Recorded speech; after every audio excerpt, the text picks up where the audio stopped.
Hey guys, in this video, I'm going to talk about Casey Neistat's recent running injury, what it means for all you runners out there, how he maybe got it, and some tips that you can do to avoid it yourself. Stay with me. If you guys follow Casey on YouTube, you know that he is an avid runner. He's got some great videos. I think his one called Mind Games is my favorite running video. That was one of the first videos that I ever saw of his, and it was when I first noted he makes a few running technique errors. Now, you also may know that Casey recently had a running injury. His knee was making a terrible popping sound that you would never want any of your joints to make. It sounded like this. Listen. Do you hear that? And he was absolutely terrified that he may never be able to run again. And you know, I've actually been there. I once thought that I had a knee injury on my right knee, and I thought I would never be able to run again pain-free. As a runner, that is absolutely devastating. But I was able to kind of train over time, and it took me about a year to get back to where I could do lots and lots of running totally pain-free. So I totally sympathize with what Casey was going through. This isn't a fun movie, this isn't a happy movie, this isn't a positive movie, this isn't like a fuck. This is a story I never ever wanted to tell. Now luckily, Casey got good news. He had a little damage in his knee, but not that big of a deal. He can still run and do all of the fun stuff that he likes. So Casey, I'm really happy for you. So you're telling me I'm gonna be able to run? I've been thinking about making this video for so long. When I first watched Casey's videos, I was like, man, he's making a couple little positional errors, which I see so often in my own clients, and maybe someone should tell him. But then, I don't know, Casey, I didn't want to be some internet troll trying to give him some feedback they didn't ask for. But now that he got injured, I feel like, you know what, this information needs to get out there. Now, could the stuff that I'm about to talk about in this video maybe have contributed to Casey's injuries? Yeah, definitely it could have. There's no way of knowing that. I'm obviously just speculating, but it's part of a pattern that I see very often. And Casey, I'm not picking on you. I just thought that this would be a good platform to share this information with a lot of people. Whether it helps Casey or not, or just you or whatever, I think it's valuable to put it out there. So hopefully it can help somebody. Anyway, here we go. Let's get into it because you guys are really going to get some good stuff from these key points. Let's do it. The most common big time running error that I see all the time is when your foot, instead of being straight, which is how it should be, spins out and looks a bit like a duck. When we're running, our feet should be pointing straight, just like we were going straight down a ski hill. They should not be turning out. When this happens, it puts a lot of strain on the foot, ankle, and knee, and even up through the IT band, causing a ton of injuries in so many people. You can see the strain and the unnatural movement that puts. Now, if you don't believe me, listen to Dr. Kelly Starrett. He is an expert, and he sees the exact same thing. Tell him, Kelly. Part is to make sure that your feet are straight.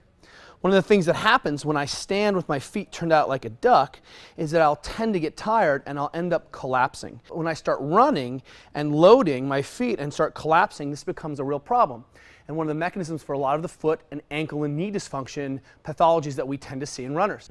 This is a running error that I sometimes see in Casey's running. Now, it's something that I see more often than not when he's fatigued, which is kind of a no-brainer. When we get fatigued, our mechanics tend to degrade and our compensation patterns tend to be amplified.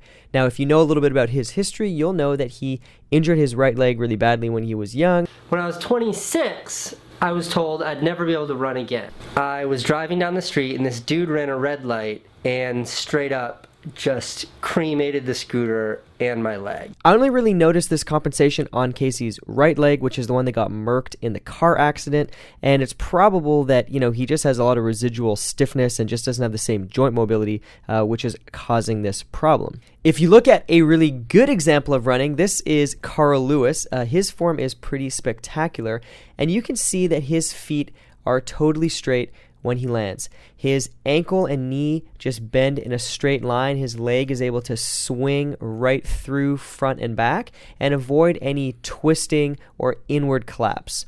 So this is more or less how you want to do it. Run more like Carl Lewis. Just do that every time and you're going to be good to go. Simple. So all of this might lead you to the question, well, what would make my feet turn out like a duck to begin with? Well, I'm going to do a separate video on that and how to fix it, but just to give you a rough idea, typically there are two main things. One is it could be a flexibility limitation in the hip or the ankle.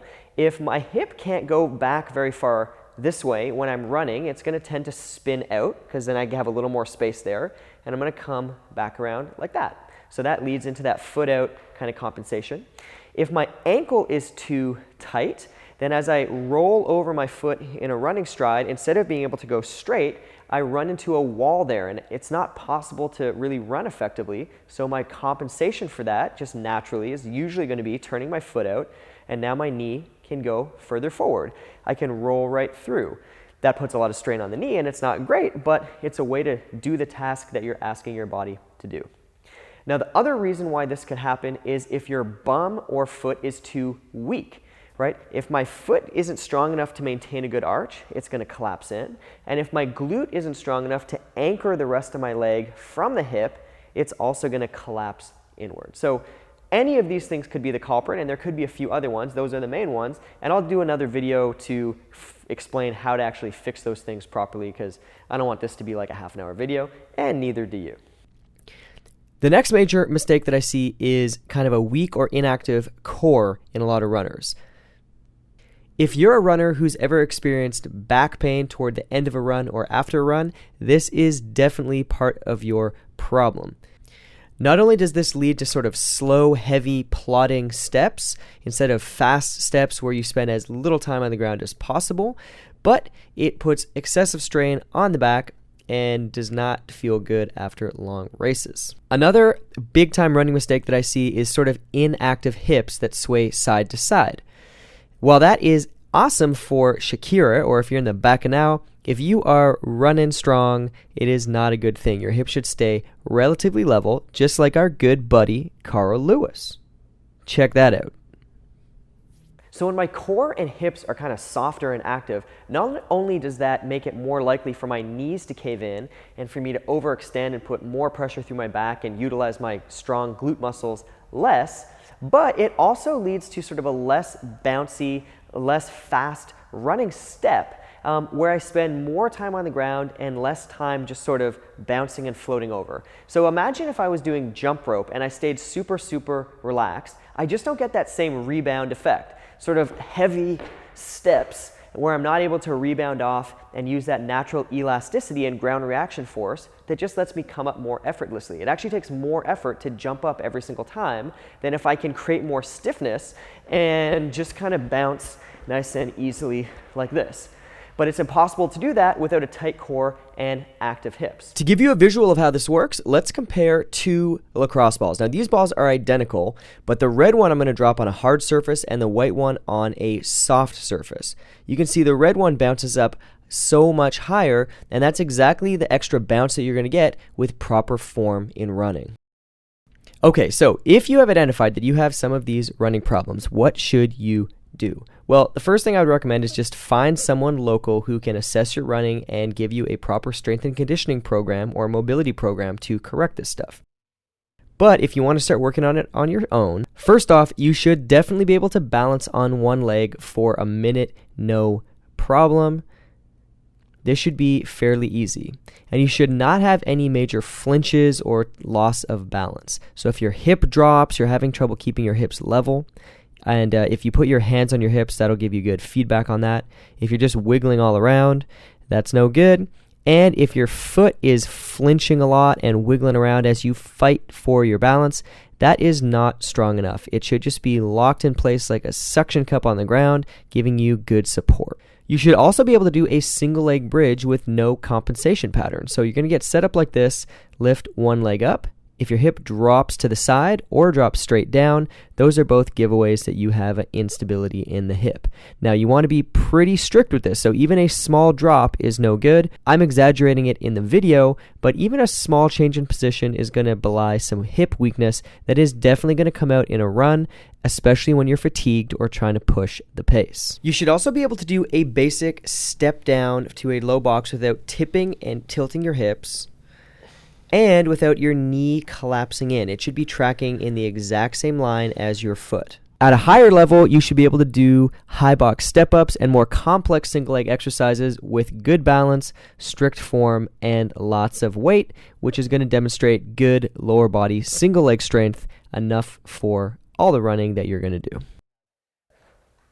Here, and be very careful, be really, really strict, and don't allow any kind of a push off off of the bottom leg. It's also a good idea to be able to train something dynamically in the gym, like a box jump, and make sure that while you're moving explosively, your knees travel straight over the feet and don't cave inside like you just saw in the last one, and that your back doesn't round over. Chances are these same flaws are going to come back to bite you when it's time to hit your run. Another exercise series that I really like to build hip and foot stability and strength are weighted carries. So you could do a weighted sandbag carry, a heavy farmer's walk, or even a yoke walk, and all of these will teach you how to press your feet into the ground and keep your hips level, because it becomes almost impossible to do these exercises without doing that. That's going to train you how to switch these muscles on, how to keep them engaged so you can run more effectively. When it comes to basic core endurance, the absolute minimum is a front plank for 90 seconds with no sagging,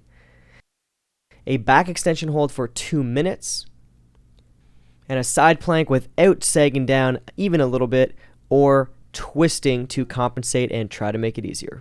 These are the bare minimum standards. So if you're having some of these issues, what I would recommend is doing some technique specific training. Most of the time when we go on a run, we just go out on a run, but we're not really thinking about anything or having an intention behind that. So what I'd recommend if you are trying to work on your technique and positioning is to make sure that you're not doing that in too much of a fatigued state. So in other words, don't go out and run for 40 minutes, because that's going to be too long to sort of continually think about this stuff and apply it, especially at the beginning. Chances are you're going to get into a bad position. What I'd recommend is running between 100 to 400 meters with just a focus on 1 or 2 key positional aspects. Then take a bit of a rest and then go back in and do that again and again and again to however much volume of training you want to get in for that day. That allows you to train again in not that much of a fatigued state, so you can really focus in on thinking about what you're supposed to be doing instead of just getting tired and getting sloppy. If you are coming back from a knee injury or you have some knee issues in running, it's really important to track how much volume, i.e. how much weekly distance you're doing, and also to try to run on softer surfaces. As obvious as that sounds, it really can make a big difference. So if you're running on a soft track, a grass field, maybe even a turf field, versus just pounding that concrete every single step, that will take quite a bit of strain off of your joints. Now, if you can do that with good technique and without doing excessive amounts of volume or kilometers or miles every week, you're probably going to be in good shape. Now, if that just doesn't quite scratch your itch just for physical activity, try to pick up some other things that maybe don't involve running just to balance that out so you're not beating your body down, especially if, again, you've had injuries in the past. Cycling is great, swimming is great, playing whatever kind of sport, I don't know, you name it, do it, rollerblading even. I don't know if people do that anymore, but you guys get the idea. Think of some other stuff, get creative that you can do that's a little bit less impact so your running sessions can be higher quality and you can stay out of pain. All right, guys, I hope you liked that video. Casey, good luck. I hope you keep running. I hope you keep enjoying it pain-free and keep making awesome movies about it, because it really resonates with me as a runner, and I'm sure it inspires many, many people. Now, if you like this video, go ahead and please click the like button. If you have any questions about any of the stuff that we covered, please comment below. I would love to hear from you, and I will get back to you. And if you're newer to this channel, please hit the subscribe button so you can stay up to date on my weekly video postings, okay? I hope you guys have a great day. Enjoy the sunshine if the sun is shining where you are, and I'll see you next time.